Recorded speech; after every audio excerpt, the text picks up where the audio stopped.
In today's news, more persons needed to become farmers. No more fires at dumpsters in POCKWOOD Pond and Virgin Gorda. Ministry of Health signs contract to remove derelict vehicles. UK cyber expert enhance Virgin Islands resilience. BVI showcases marine product at Oracle San Francisco Seal Grand PRIX. David Archer Jr. celebrates women's rights and leadership. Child Evangelism Fellowship reintroduced to the BVI community. And on the regional scene, judges uphold BUGGEry law in Trinidad and Tobago, LGBTQ+, and devastating earthquakes kills dozen. We have the details of this and much more on the local as well as regional and international scene. We'll be right back after a quick commercial break.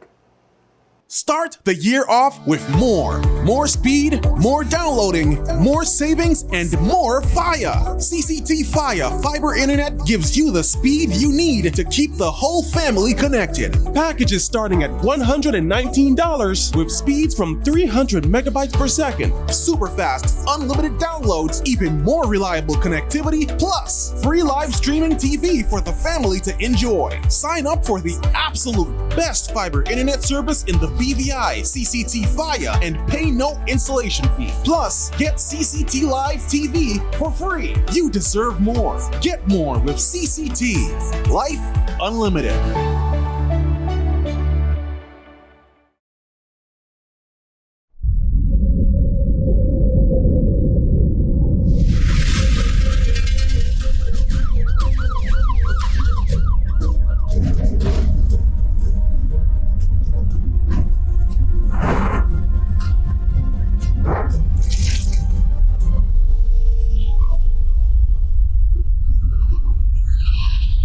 Hello everyone and welcome to this edition of 284 News. It is a Friday, March 28, 2025. I'm Ron Grant bringing you the very latest out of Tortola. A happy Friday's wish to each and every one of you. Thank you all so much for joining us.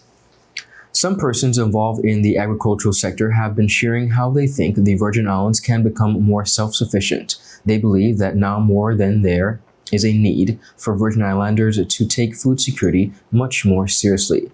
Government recently hosted a panel discussion on Thursday, March 27th on food production and ingenuity as part of the Activities for Agriculture and Fisheries Month.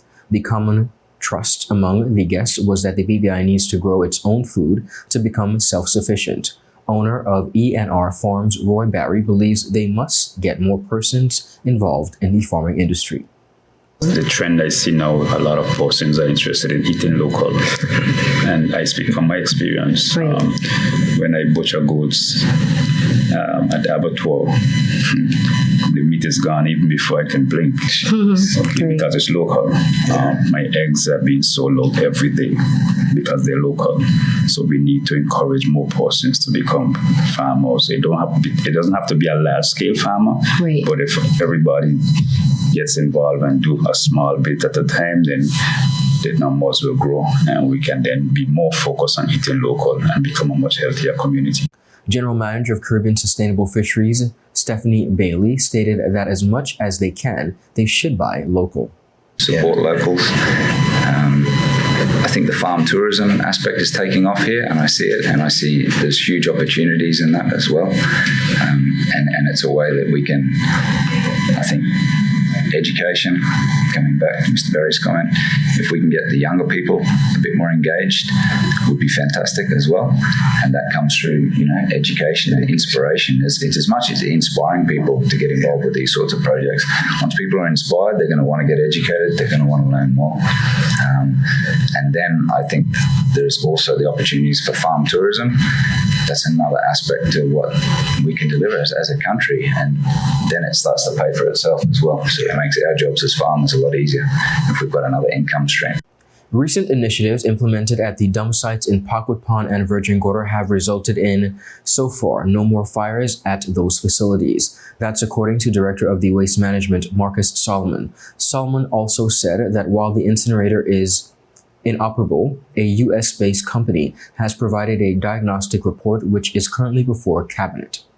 First of all, through a public tender, which would have asked companies, international reputable companies who are incinerator manufacturers, to bid on a proposal to provide us with first and foremost a proper diagnostic of the incinerator to tell us what's wrong with it. If the parts that which the initial assessment prior to me that was done is going to bring it up functional, and tell us what is needed thereafter to bring it up to a functionality, and also provide other options so that we can do the necessary cost-benefit analysis as well, based on all the options provided. We successfully chose a company from the States, which has provided this type of service to 50 countries, and they would have produced a report.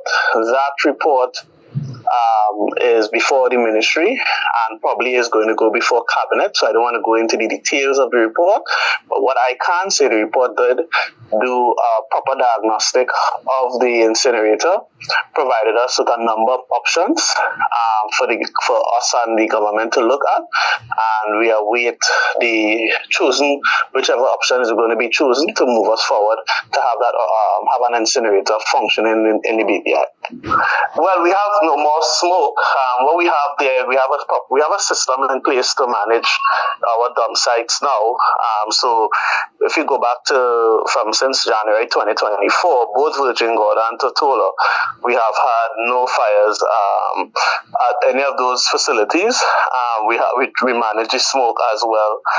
There is a clear protocol that is followed to deal with ensuring that we avoid, first of all, fires and reduce any smoke that may come from the landfills. Meanwhile, Solomon stated that they continue to look at long-term viable land which will allow them to manage derelict vehicles. The first thing we are trying to do is similar to what we did in 2023, is clean up the site, export all the derelicts that we can find, and put it to that site and export it out to a country that can deal with those derelict vehicles in an environmentally sound manner, and they have to clean the site up and hopefully go all back with a tender to identify land that will allow us to do management of derelicts more long-term, meaning when I say more long-term, at least for 3-5 years, we know we'll be operating there, and therefore we can look at various options to manage derelicts and scrap metal that is produced in Virgin Gorda and Tortola and the other sister islands. Of course, a contract has been signed for the processing and transportation of derelict vehicles from the temporary derelict vehicle sites in Havers. The contract is valued at $110,000 and was awarded to Shaquille Stout of ENS Evacuation Trucking and is part of the Government of the Virgin Islands' ongoing commitment to sustainable waste management, public health, and environmental safety. Minister for Health and Social Development, the Honorable Vincent O. Wheatley, welcomed the initiative, stating that the abandoned vehicles not only pose environmental risk, but also impact the visual appeal of such communities. The company will facilitate the removal of about 500 derelict vehicles from the temporary derelict sites in Havers.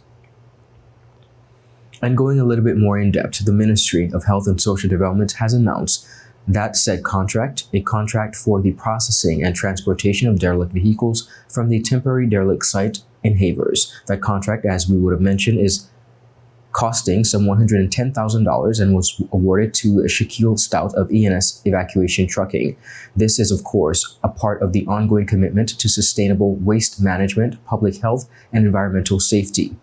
Many persons within the community have expressed their dissatisfaction with the dump site. Minister for Health and Social Development, the Honorable Vincent O. Wheatley, welcomed the initiative and said that much is going to be done to safeguard a healthier environment for our residents. He said, and I quote, "Abandoned vehicles not only pose environmental risk, but also impact the visual appeal of our communities. This contract," he said, "represents our commitment to sustainable waste management and reinforces our dedication to improving the quality of life in the Virgin Islands. We thank," he said, "ENS Evacuation Trucking for partnering with us on this important initiative." The company will facilitate the removal of approximately 500 derelict vehicles from the temporary derelict sites in Havers. The works were tendered in February 2025, and ENS Evacuation Trucking was successful in selecting to carry out the project. By efficiently removing abandoned vehicles, this initiative aims to reduce potential health and environmental hazard, enhancing community aesthetics, and contribute to the overall well-being of residents. Proper waste management additionally remains a priority for the government as it continues to implement measures that promote a cleaner and safer Virgin Islands. The ministry, in collaboration with the Department of Waste Management, will oversee the evacuation of the project as well as its execution to ensure its timely and efficient completion. Up next, we have much more on the local scene. We'll be right back after a quick commercial break. CCT is turning up the heat with the ultimate spin and win jackpot. Sign up for any postpaid plan, Freedom, GoFast LTE, or Fire Fiber Internet, or pay your postpaid bill on time for your chance to spin the wheel and win $1,000 every week during March Madness. And here's the best part. If there's no winner, the jackpot increases every week, making your chances to win even bigger. Not a CCT customer? Make the switch to Life Unlimited. Already a postpaid customer? Just pay your bill on time. Prepaid customer? Upgrade to a postpaid plan today. What are you waiting for? Sign up, pay up, stay connected for a chance to spin to win. Call us at 444-4444 or visit a CCT store for details on the right plan for you or your eligibility to spin. Terms and conditions apply. CCT. Life Unlimited. BVI, the biggest sailing event of the year, is back. Get ready for 7 days of non-stop action at the 52nd BVI Spring Regatta and Sailing Festival, happening March 31st to April 6th at Nanny Key. Come for the races, stay for the vibes. At the Regatta Village, it's all about fun, flavor, and fantastic entertainment. Enjoy local food, ice-cold drinks, and high-energy performances by DJ Wiz, the 3Gs, and Final Phase. Catch the Makajumbies, explore local art, and dance the night away under the stars. Whether you sail or you just love a good old party, this is where you need to be. So mark your calendars, March 31st to April 2nd at Nanny Key. BVI Spring Regatta, baby, 2025.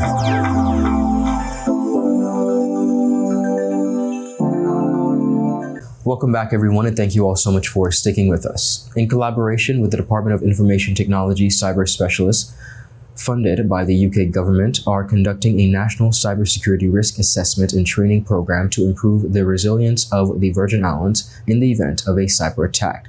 The NCRA focuses on improving, they say, the cybersecurity of critical national infrastructure and essential digital services in critical sectors such as government, telecoms, health, maritime, energy transport, on which the territory is increasingly dependent. The NCRA project is part of a wider UK Overseas Territories cyber program, which has been running since 2019 and funded by the UK government's Integrated Security Fund. Taking place from the 17th to the 21st of March, the UK team worked with the DUIT to train them on the risk assessment process. On March 18th, DUIT hosted a workshop for 34 officials from across 13 departments within the government of the Virgin Islands who have critical assets that could be of interest to a cyber threat actor. Having completed the training, DUIT now has the capability to run the NCRA across all critical sectors each year to build a valuable data set and measure the mitigation of identified risks. The NCRA also provides evidence for building business cases for greater investment to reduce such threats. Governor of the British Virgin Islands, His Excellency Mr. Daniel Pruce, said, and I quote, "Our digital world is interconnected and the threat from a cyber attack is very real. No country or organization is immune. Cybersecurity is the key to protecting the Virgin Islands. Thanks to all the public officers who attended. By working together, you will ensure the Virgin Islands will be more resilient. Thanks also to the cyber specialists for sharing their knowledge with those who are crucial to the protection of the territory's critical infrastructure. Together," he said, "we are stronger and more equipped to tackle the growing cyber threats." The British Virgin Islands Tourist Board and Film Commission recently sponsored the highly anticipated Oracle San Francisco Sail Grand PRIX, which took place from the 22nd to 23rd of March 2025 at the prestigious Golden Gate Yacht Club. This partnership underscored the BVI's reputation as the undisputed sailing capital of the Caribbean and one of the world's preeminent sailing destinations, and highlighted its commitment to supporting world-class sailing events. The Oracle San Francisco Sailing Grand Prix, renowned for its cutting-edge technology as well as thrilling racing, provided an ideal platform for the BVI to showcase its unparalleled sailing conditions and extremely vibrant maritime culture. The event attracted a global audience of sailing enthusiasts, adventure seekers, and luxury travelers, all of whom had the opportunity to discover the magic of the British Virgin Islands. The BVI Tourist Board said, and I quote, "The British Virgin Islands is synonymous with sailing excellence."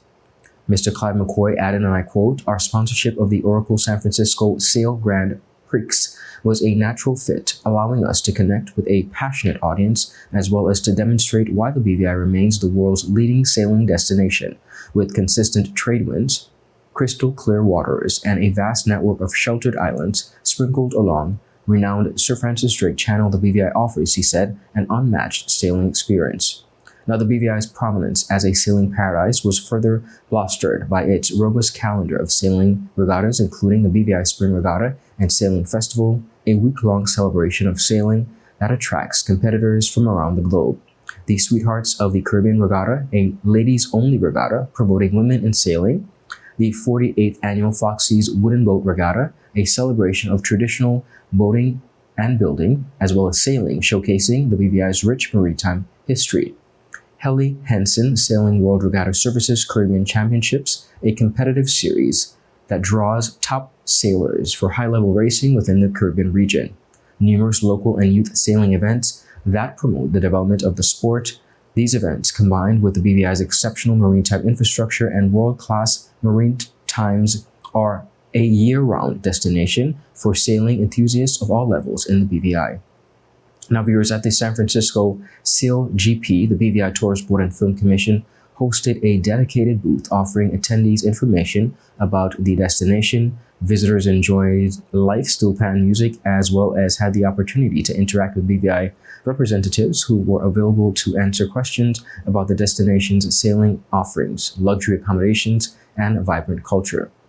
We invited everyone to attend the San Francisco Sail GPT to visit our booth and discover why the British Virgin Islands is the ultimate sailing destination, added Ms. Perla George, Business Development Director for the North America region, BVI Tourist Board and Film Commission. She continued saying, whether you're a seasoned sailor or simply looking for an unforgettable vacation, the BVI has something to offer everyone. Deputy Governor of the Virgin Islands, Mr. David D. Archer Jr. delivered his monthly message this week, highlighting International Women's Day, which was celebrated earlier this month, with a passionate tribute to women and their rights, contributions, and importance to the British Virgin Islands. He emphasized the theme of rights, equality, and empowerment. In his monthly message, Archer celebrated the constitutional protections for women and girls, highlighting their rights to be free from discrimination and to have fair opportunities in both public and private sectors. The Deputy Governor acknowledged that while the BVI has made strides in women's rights, challenges remain on a global scale. He encouraged residents to recognize and appreciate women's contributions, stating that the territory stands on the bedrock and the foundation of women's leadership. This year's International Women's Day is celebrated under the theme, For All Women and Girls, Rights, Equality, Empowerment. I am extremely excited to utilize my monthly message to speak about women, girls, and the overall empowerment that they have and how beneficial we are to have them within our lives. I am the Deputy Governor of the Virgin Islands, David D. Archer Jr. Rights. Within our very Constitution, it speaks to the rights that women and girls have. The right not to be discriminated against, the right for fair opportunities, and also the right to just be present and contribute to our society. Equality and empowerment every single day. Within the private sector and the public sector, women show up and give of their service, give us opportunities, but they lead in a very distinctive way. Now, I am aware that the rights that we have within the Virgin Islands for women and girls don't always translate to the global scale. So I pause now. Pay respect to the women and girls globally who also thrive for equality. But within our Virgin Islands, I stop to recognize women. My grandmother, who is 99, my mother, my wife, and daily the women who come to the public service to support, to lead, and to guide. So stop on this day. Celebrate women within the territory. Say hi, say thank you, but most of all, recognize that we all stand on the bedrock, the foundation, and throughout the Virgin Islands based on how well women have been able to lead us. I am grateful for this and I'm thankful for this. And that's why I've utilized this monthly message to celebrate the International Women's Day under the theme for all women and girls, rights, equality, and empowerment. Thank you. Archer's message called for community members to celebrate women by offering gratitude and recognition, as well as emphasizing the critical role women play in society. Up next, we have much more on the regional and international scene. We'll be right back after a quick commercial break. Some claim that the age of a true gentleman is far behind us, but we disagree. He may appear in different guises today, but the values and ideals that make him a gent still stand. The Art of a Distinguished Gentleman by yours truly, Ron Grant, presents Season 7. Introducing Travi Rose, Creative Director. Alex Lake, Businessman. Sean Black, Cinematographer. Dakari Wheatley Adams, Content Creator. Donandre Millwood, Educator and Musician. Hashim Dream, Entertainer. James Todman Sr., Contractor. Dr. Albert Tompkins, Psychotherapist. Walter Barrett, Author. Rakim Todman, Producer and Engineer. Kamal Letson, Photographer. Roosevelt Smith III, Sales Manager and Hospitality Professional. Leland Abraham, IT Technician and Cybersecurity Analyst. The Art of a Distinguished Gentleman, Season 7, every Wednesday at 8 p.m., exclusively on 284 Media. Get ready to reason, reflect, and redefine yourself through the stories of real-life heroes. The Art of a Distinguished Gentleman, Season 7, Raising a Generation of Greatness. Voted Top 35 Gentleman Podcast worldwide by FeedSpot and BI Icon Award winner. Hello, and welcome to today's episode of Pop the Balloon or Find the Connection. Let's meet our first contender, ladies. Okay, Joey, so do you have any toxic traits? I'm very restrictive. I don't give more time. What you get is what you get. I don't like to give unlimited time. That's it. Okay, can you tell us why you popped your balloon? That's a little too restricted for me. Thank you for coming. Okay, ladies, so let's meet our second contender. Sorry, excuse me. Why did you pop a balloon? I could give you minutes, data, unlimited call, overseas call, fiber. What else you need? My friend used to date you. You are scam. She used to be for everything and more. Nothing to offer. Okay, ladies, let's welcome our last contender. You look nice. Can you tell us your name? Thank you. My name is Christian Charles Thomas. You can call me C Sweetie. What do you have to offer these ladies? Well, security, trust, unlimited time, and I'm pretty fast. Okay, so do you have any deal breakers? Nah, but here's my number. 444-4444. Y tú, vida ilimitada. Okay, guys, so no pop balloons.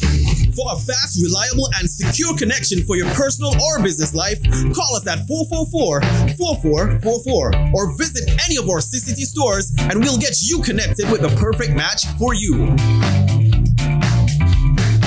At Higher BVI, we're not just about business, We're about empowering lives, and that is because we aspire to inspire. By choosing us, you're supporting a company that believes in equal opportunities, diversity, and community growth.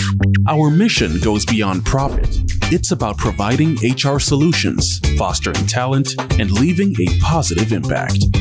Join us in building a better future, a better BVI. Choose Higher BVI, where your support isn't just a transaction, it's a transformation. Together, we're changing lives in these beautiful Virgin Islands.